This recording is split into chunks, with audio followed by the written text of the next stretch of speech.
Friends, इस video में हम एक B2B ज्वेलरी मैन्युफैक्चर कंपनी के बारे में बात करेंगे। इसका नाम है उत्सव सीजेड गोल्ड।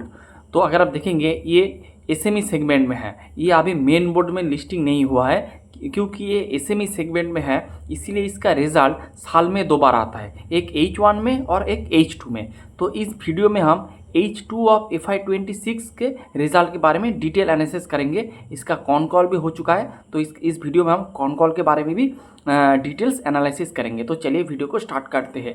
पहले बिजनेस मॉडल।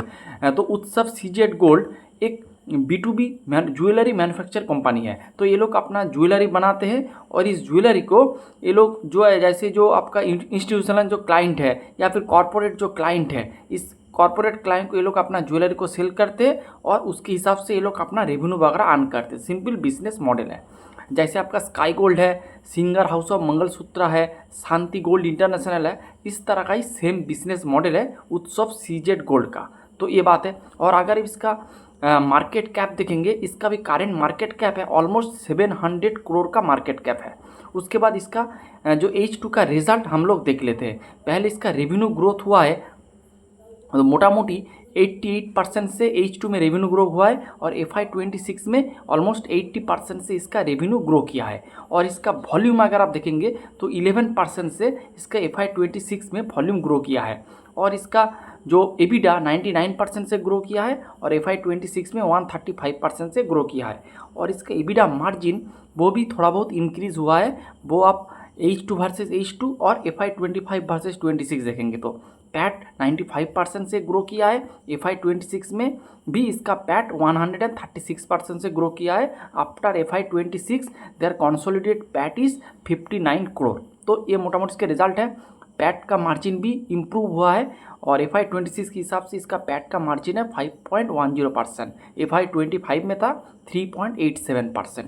तो आप देखेंगे इसका ओवरऑल जो रिजल्ट है बहुत ही अच्छा है, लेकिन वॉल्यूम ग्रोथ का नंबर मेरे हिसाब से थोड़ा डाउन है और थोड़ा ज़्यादा होता तो बेहतर होता।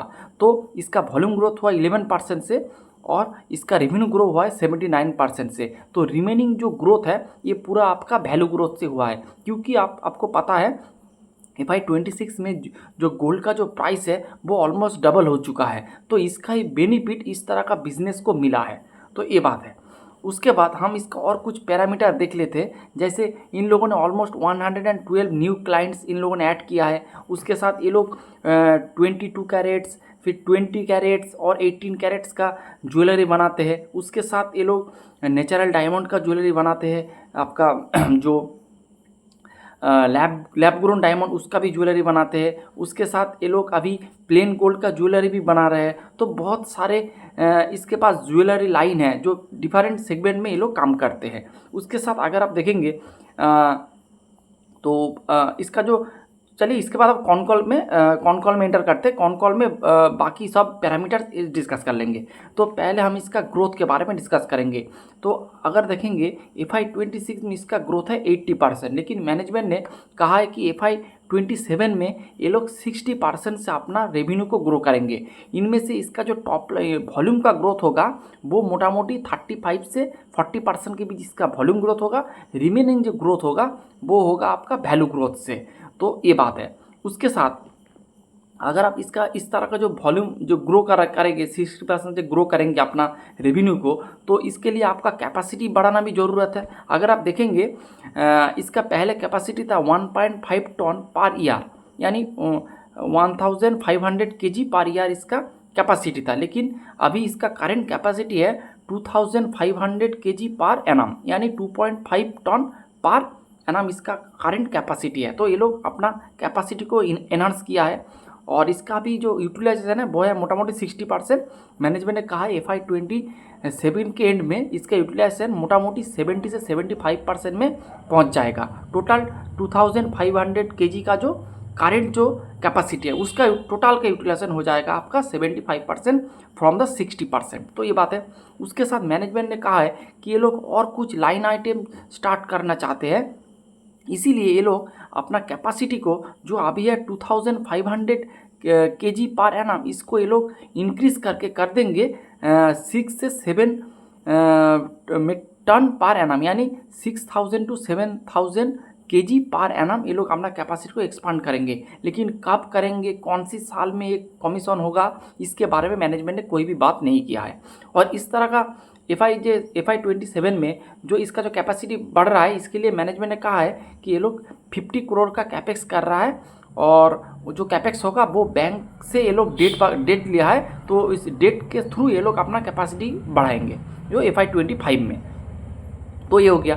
अगर आप देखेंगे इसका जो मार्जिन के बारे में मैनेजमेंट ने गाइड किया है कि ये लोग अपना पैट मार्जिन 7 से 8% के बीच रखेंगे, और एबिडा मार्जिन 7 से 8% के बीच, और पैट मार्जिन रहेगा आपका 4 to 4.5 इसका पैट मार्जिन रहेगा। अगर आप इसका पीछे का कॉन कॉल अगर आप इसको गो थ्रू करे हैं, तो आपको पता है कि मैनेजमेंट का गाइडेंस था कि ये लोग अगले आने वाले सालों में इसका पैट मार्जिन रहेगा 5%, 4.5 से 5%, और एबिडा मार्जिन का गाइडेंस था 8 to 9%। लेकिन अब ये लोग अपना जो मार्जिन का गाइडेंस है इसको ये लोग थोड़ा घटाया है, ऑलमोस्ट 100 बेसिस पॉइंट से ये लोग अपना जो मार्जिन है मार्जिन को घटाया। इसका जो मेन रीज़न बताया मैनेजमेंट ने कि वो है कि जो मैनेजमेंट ने कहा ये लोग अभी जो प्लेन गोल्ड का एक लाइन स्टार्ट किया है, इन्हें उसका प्रोडक्शन स्टार्ट किया है, तो इसीलिए इसमें क्या होता है आपका मार्जिन थोड़ा कम मिलता है। इसीलिए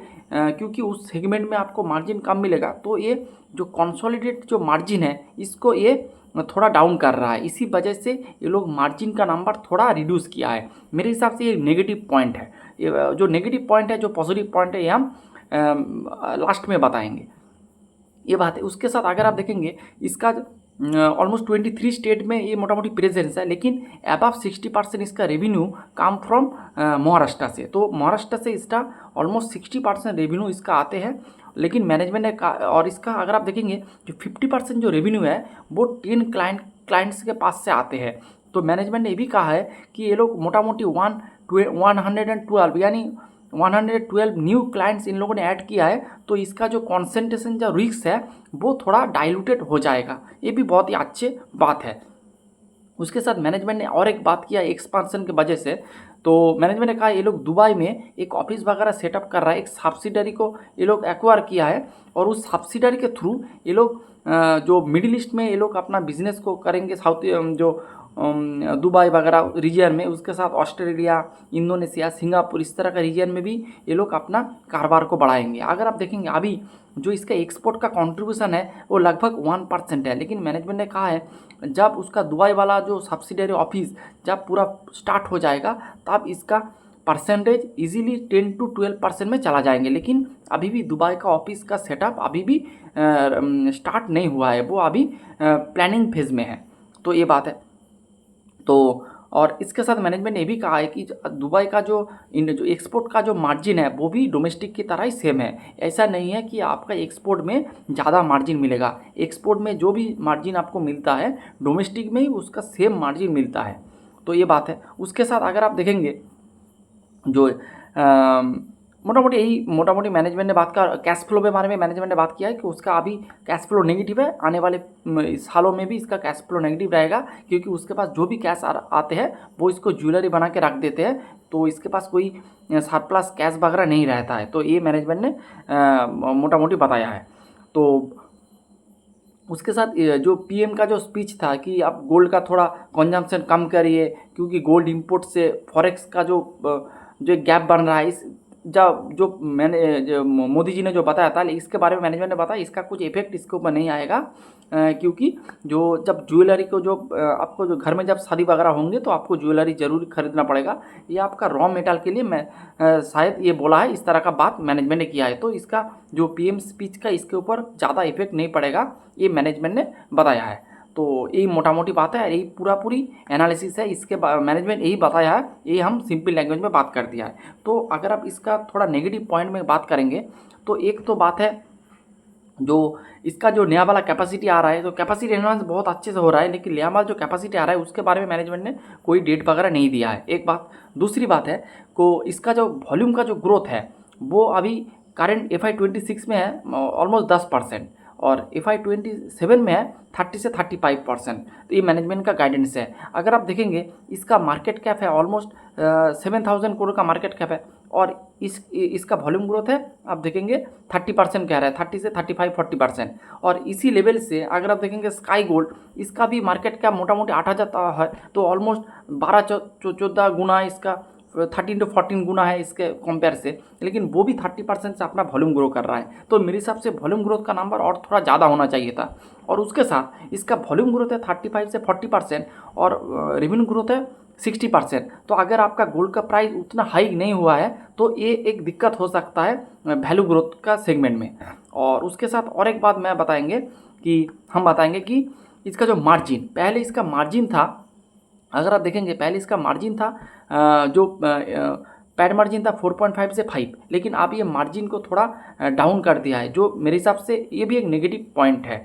तो इसको भी आपको ध्यान में रखना चाहिए। बाकी ओवरऑल बिजनेस वाइज कुछ ख़राब नहीं है, कैपेसिटी बढ़ा रहा है, एक्सपोर्ट में ये लोग काम कर रहा है, नया नया जो ज्वेलरी का लाइन ये लोग सेटअप कर रहा है, तो सब कुछ मोटा मोटी ठीक है। लेकिन अगर इसको स्काई गोल्ड के साथ कंपेयर करेंगे तो मेरे हिसाब से स्काई गोल्ड इससे आगे निकल चुका है। तो यही मोटा मोटी बात है, यही पूरा डिस्कशन है। अगर इसका वैल्यूएशन कैलकुलेट करेंगे तो FI27 के हिसाब से इसका जो फॉरवर्ड पे आ रहा है मोटा मोटी 10 के बीच इसका फॉरवर्ड पे आ रहा है, तो उतना वैल्यूएशन भी मोटा मोटी लिक्विडेटिव है। लेकिन इसका ग्रोथ के बारे में देखना पड़ेगा, तो कैसे क्या ग्रोथ करेंगे। तो यही था पूरा discussion. Hope you like the video and thanks for watching the video.